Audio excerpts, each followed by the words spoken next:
The rain had slowed to a whisper outside. The world beyond the cafe window looked softer now, washed clean, as if the sky itself wanted to start over. Inside, silence filled the room, not uncomfortable. Everyone seemed to move slower, speak gentler, breathe quieter. Mr. Howard Reeves sat across from Daniel, his hands folded, his once proud shoulders now curved slightly, not from defeat, but from awakening. Daniel sipped his coffee slowly, the warmth spreading through his fingers. He looked calm, but his eyes were miles away. In another time, another rain, another version of himself. Finally, Howard spoke. His voice was low, sincere, and stripped of ego. "I judged you before I even knew your name," he said. "I thought money was the measure of worth. But now, I realize I've been rich in the wrong things." Daniel smiled softly. "We've all been there, sir. Some people lose money and find peace. Some gain money and lose themselves."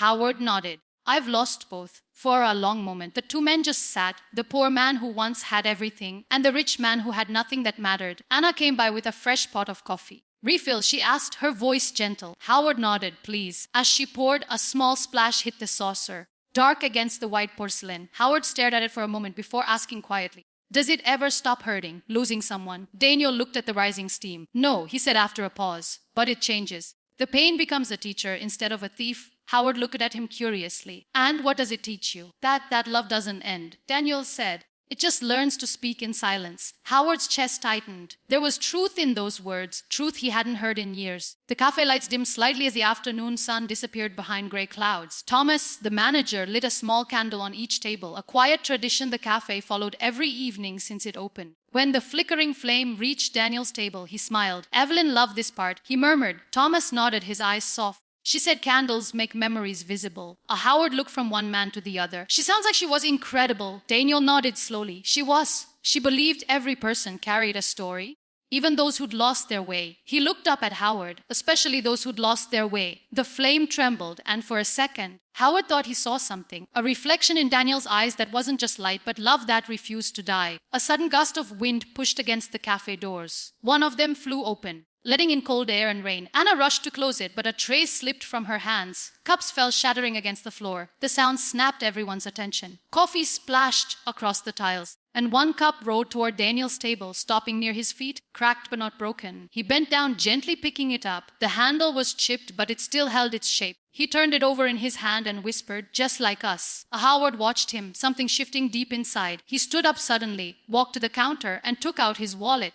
"Thomas," he said quietly, "how much does this place make in a month?" Thomas blinked, surprised. "Why do you ask?" Howard took a deep breath. "Because I want to sponsor it. Whatever it takes. Repairs, renovations, anything. But on one condition." Thomas raised a brow. "And what's that?" "That we name that corner seat," he said, glancing at Daniel's chair. "Evelyn's corner." The cafe fell silent again. Even Daniel froze. Howard turned toward Daniel. "You built this place from love. The least I can do is make sure that love never fades. Let her name stay where it belongs, in the heart of what you created." Daniel stared at him, speechless. His throat tightened, his eyes glimmered. I don't know what to say," Daniel whispered.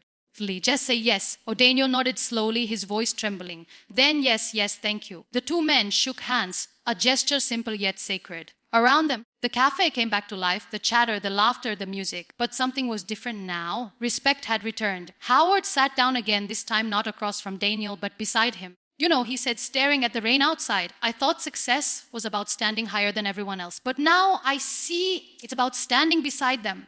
Daniel smiled. "That's a good place to start." Howard looked at him. "Maybe you could come by more often. Tell me more about her, about how this place began." Daniel chuckled. "Be careful what you wish for. I might talk too much." Howard grinned for the first time that day. "Good, I could use more stories worth listening to." Outside, the rain had finally stopped. A soft ray of golden sunlight broke through the clouds, spilling across the cafe floor. It reached Daniel's table first, lighting his cup, his hands, and the faint smile on his face. He looked out the window, watching the reflection of the street shimmer in puddles. For the first time in years, he didn't feel alone. Howard followed his gaze and said quietly, "You know, Mr. Cole, I think you're the richest man I've ever met." Daniel chuckled softly. "May you, Mr. Reeves, may be the first rich man who's finally learning what wealth really means." They both laughed quietly, the kind of laughter that feels like healing.